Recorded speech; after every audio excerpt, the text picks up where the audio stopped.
Momento del Barolo, re dei vini, vino dei re, abbiamo un Barolo 2012, Cassina Cremolere, Monforte d'Alba. Due parole sul Barolo, uno dei vini che non teme confronti, re dei vini, vino dei re, ma io preferisco definirlo un gioiello dell'enologia mondiale, perché il Barolo, ripeto, non teme nessun confronto. Qui abbiamo oltretutto un Barolo di Monforte, un terroir ad altissima vocazione, però partiamo come sempre da vicino al Nebbiolo, quindi antico, Rivoli 1266, che però poi nel tempo ha saputo trovare i suoi habitat esclusivi. Nelle Langhe c'è una zona di 11 comuni, 2000 ettari, la zona di OCC del Barolo. Monforte è uno dei terroir più vocati.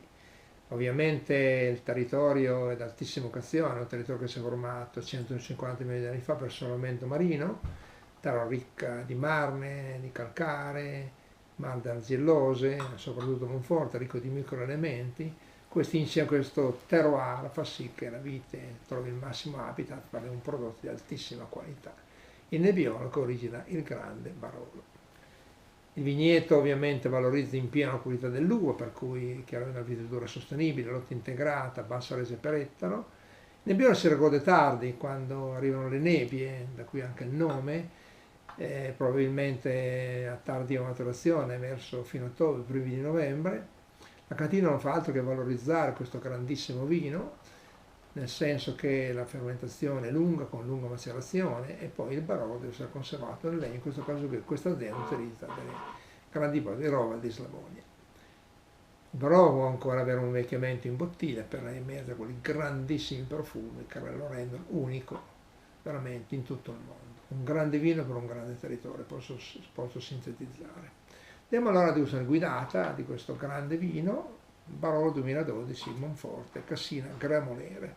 Colore un rosso granato, veramente bello, delle sue nuance, viscosità è perfetta, come anche la formazione di Archetti.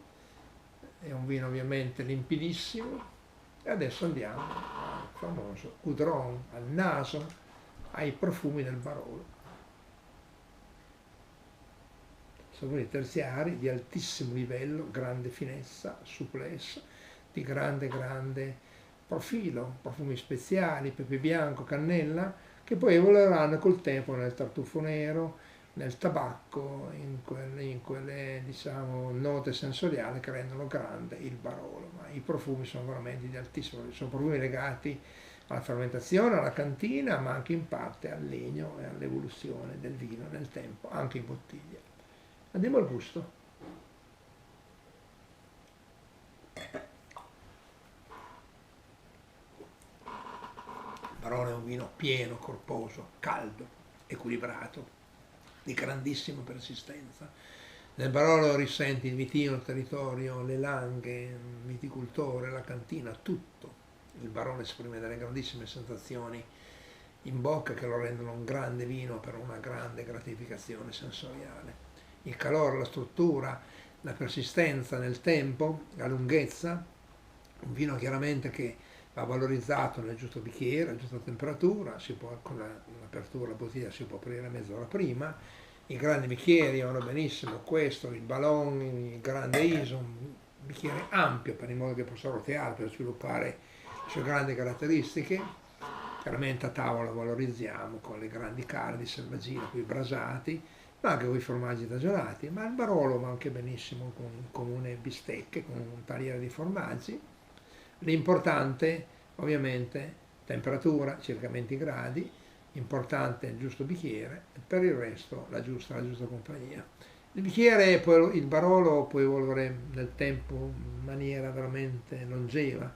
Io posso di Barolo anche di 30, 40, 50 anni. Questo Barolo Monforte è un terroir esclusivo, può ancora tranquillamente 10 anni, sicuramente migliora nel tempo a livello di colore, di profumo e soprattutto di sapore. Il Barolo è la sintesi perfetta di un vitigno, di un territorio ad altissima vocazione, fa onore all'enologia langherola, piemontese, italiana e mondiale.